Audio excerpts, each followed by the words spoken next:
Segundo São Tomás de Aquino, três coisas são necessárias para a nossa salvação. Primeiro, saber em que crer. Segundo, sab- saber o que querer. E terceiro, saber o que fazer. São três coisas necessárias para a salvação. Primeiro, saber em que crer. Segundo, saber o que querer. E terceiro, saber o que fazer. E ele continua: crer em Deus Pai Todo-Poderoso, querer a salvação e terceiro, fazer o bem.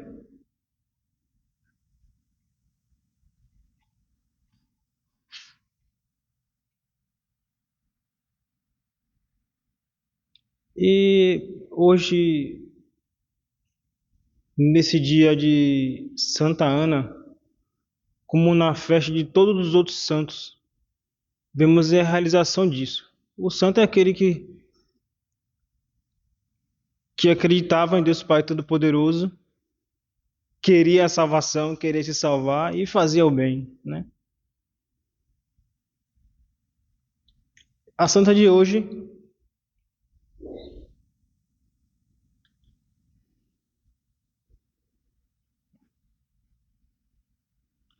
tem uma história, parte de sua história é desconhecida, mas temos algumas informações a partir da tradição da igreja. Começa que nos primeiros séculos da igreja já se cultuava, a igreja já tinha grande veneração à mãe de a mãe, ou melhor, a avó de Nosso Senhor Jesus Cristo, a mãe da Santíssima Virgem Maria. Essa devoção antiga na igreja. Os primeiros séculos, do século V, VI, o Papa Leão III fez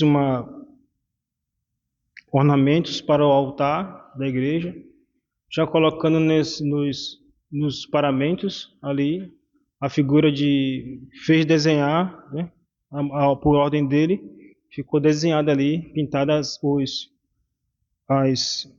o rosto de São Joaquim e Santa Ana.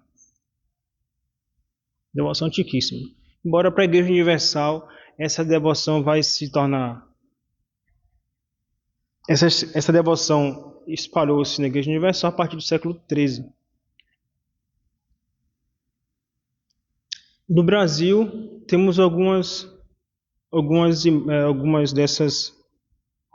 igrejas, algumas paróquias dedicadas a Santa Ana, que é a aqui em Salvador temos duas paróquias, a paróquia do Rio Vermelho, que é uma paróquia recente, começo do século XX, paróquia nova. A antiga igreja do século XVIII, a de Nazaré, ali a igreja do Santo Sacramento e Santana, que vale a pena conhecer. Tão perto aqui, tem gente que vem de longe ver essa igreja. A gente mora aqui pertinho, não vai lá ver. A igreja de Santo Sacramento e Santana. Ela tem um detalhe curioso que é uma clarabóia no transepto. Detalhes belíssimos. A igreja por dentro é muito bem ordenada, muito bem decorada, em estilo barroco, muito bonito. Vale a pena conhecer a igreja de Santana, chamada Santana do Centro. Em São Paulo, duas igrejas, belas igrejas também. Na cidade de Feira de Santana, uma bela igreja também, ali no centro da cidade. E a cidade recebe o nome da santa, né? Feira de Santa Ana, ou Feira de Santana, como comumente a gente gosta de falar.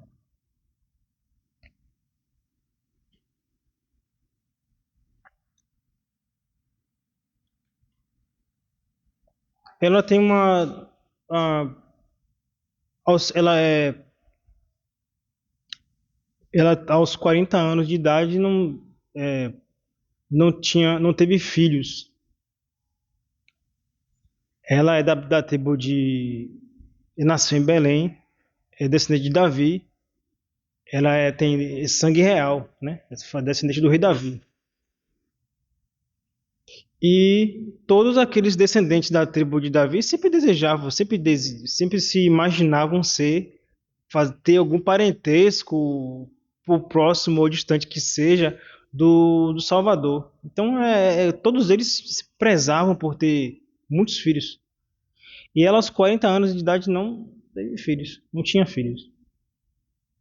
Então, diz a tradição que um anjo aparece a ela e diz a ela que ela seria a mãe e que a posteridade dela ficaria famosa no mundo todo. A descendência dela seria conhecida no mundo todo. O anjo fala assim, já o presságio de que ela seria mãe de alguém bem importante na história da salvação. A tradição também conta que ela tem duas irmãs, são três irmãs ao todo, Maria, Ana e Sobé. Maria é a mãe do Tiago Menor, que é um dos apóstolos. A Sobé vai ser mãe de Santa Isabel, que nossa conhecida, né? Que aqui Nossa Senhora vai prestar serviços durante a gravidez e o parto de São João Batista. E as duas se encontrarem, tem aquele momento milagroso, né, em que São João Batista estremece no ventre da Santa Isabel, a prima. E aquele belíssimo diálogo entre as duas, né, que nós já conhecemos. Santa Isabel também, mais tarde, a menina oferecida, a Santa Ana, oferece Nossa Senhora no templo, consagra ao serviço de Deus, ela é pequenininha ainda, e é naquela virtude, naquele lar sagrado, né, de pais tão gente, São Joaquim e Santa Ana, de gente de muita virtude, é que vão formar a alma a, a, essa grande santa que é a Santíssima Virgem Maria, a mãe de nosso Senhor Jesus Cristo. Lembrando que, seguindo o ensinamento do dogma da Imaculada Conceição, Nossa Senhora não tem pecado original.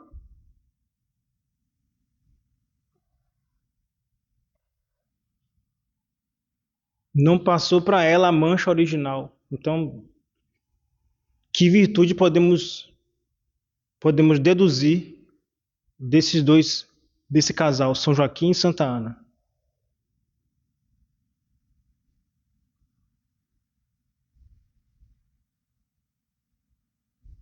Desses santuários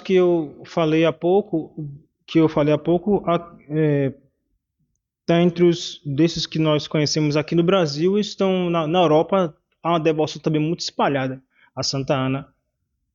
E vale a pena lembrar aqui, não dá para contar, relatar tudo, mas dá para a gente preciso, não pode deixar de lembrar o, o santuário de Nossa Senhora de Santa Ana na Bretanha. Aqueles que tiverem a oportunidade de conhecer a Europa não devem deixar de visitar esse santuário. Inclusive, se não me engano, ele faz parte desse trajeto do Caminho de Santiago, né? Um dos pontos de parada é ali. Os peregrinos passam pelo Santuário de Santa Ana e seguem para Santiago de Compostela. É um caminho comprido, é muito chão. Inclusive, há relatos de pessoas que não conseguem nem chegar ao final, às vezes por doença, por problema de saúde. Enfim, esse santuário tem a história dele no século XVII, 1625, em que Santa Ana aparece a um camponês chamado Ivo Nikolavic. Aparece a ele e pede ali a construção de uma igreja para ela.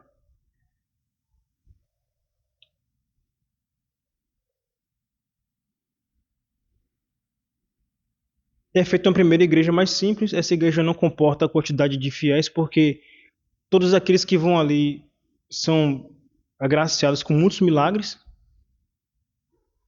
Então a quantidade de gente é imensa que frequenta o santuário. a partir dessa aparição, esse camponês, e somente no século XIX é que os franceses decidem fazer um grande santuário, que é hoje que qualquer um pode visitar lá, de neogótico, muito bonito, muito bonito. Ali estão inclusive relíquias que foram doadas por Leão XIII, por Luís XIII, que são relíquias que a França tinha, que foram trazidas de Constantinopla, lá atrás no século XIII. Foram colocadas ali. Na fachada da igreja estão várias imagens, inclusive a do camponês, bem feita, do camponês Ivan Nikolaevich. Tem a famosa escada em que os fiéis sobem e ali é de joelhos para alcançar uma graça de Santa Ana. E é conhecida essa escada, por quê? Porque todos aqueles que sobem ali de joelhos e pedem alcançam essa graça de Santa Ana. Tanto o santuário da Bretanha, chamado Santana d'Oré, como também o santuário da Provença também disputam a presença, a guarda de relíquias da santa.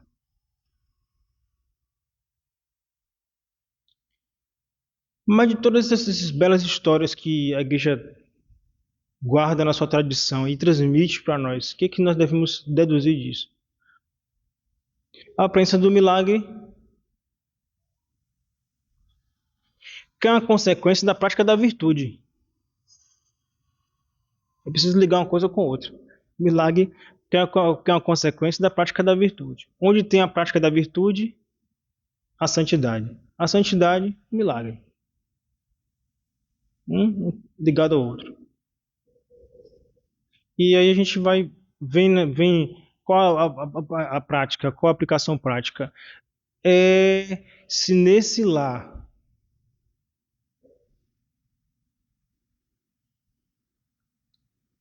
gozava da presença da Santíssima Virgem Maria, né? Que pensar da educação desses pais? Isso sim, isso que deve levar essa mensagem para casa hoje. Que pensar da formação que era dada nesse lar para nascer, para ter um fruto desse? Nosso Senhor fala que conhecereis a árvore pelo fruto. Conhecereis a árvore pelo fruto. Então, se o fruto desse lar é a Santíssima Virgem Maria, que pensar da educação desses pais? É aí agora que a gente pensa na aplicação, deve aplicar isso em nossos lares, né? Os pais, as mães, né? É que colocam no coração das crianças as virtudes, é que ensinam para as crianças as virtudes. Todos nós lembramos, né, do que eu aprendi a rezar o rosário com minha mãe. Todo mundo pensa isso, né? Lembra isso, né? Ah, quando era pequena, minha mãe botava para eu rezar. Eu aprendi o Pai Nosso, minha mãe que me ensinou. Não foi nem o catequista, né? Foi a mãe que ensinou em casa. Então, os pais devem prezar pela prática da virtude no lar. Deve ser isso ensinado pelos pais. As mães têm essa arte, né? Elas dominam realmente a arte da educação.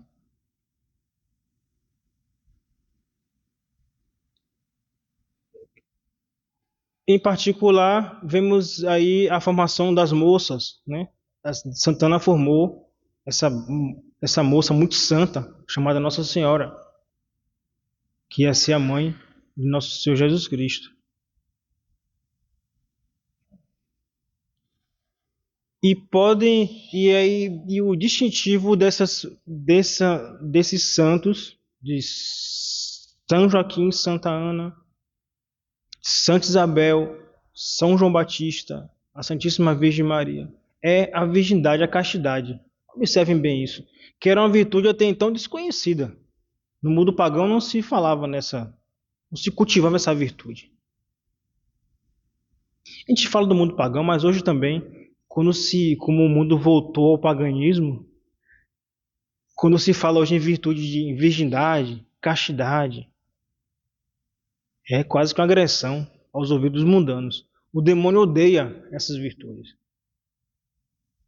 E os mundanos também.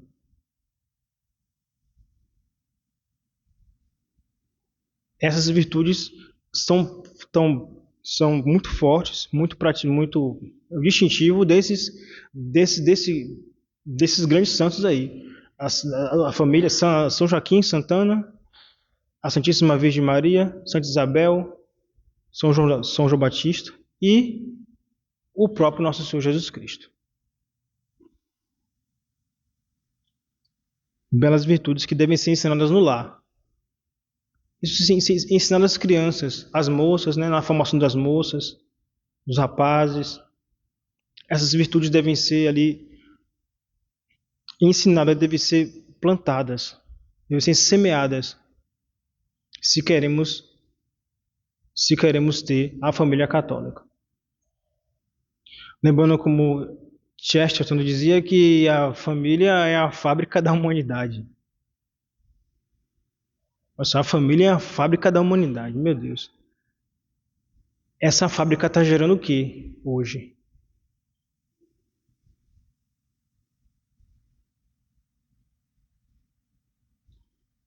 Então, cabe a nós católicos ser essa fábrica da humanidade. Cabe a nós. É possível, padre, fazer isso? O mundo tão confuso? É sim. O que é mais, o pecado ou a graça de Deus?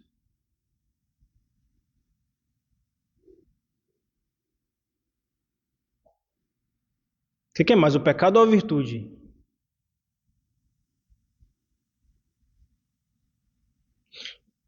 Lembrando como o São Tomás de Aquino dizia então no começo, são três coisas necessárias para se alcançar a salvação. Primeiro, saber em que crer, saber o que querer e saber o que fazer.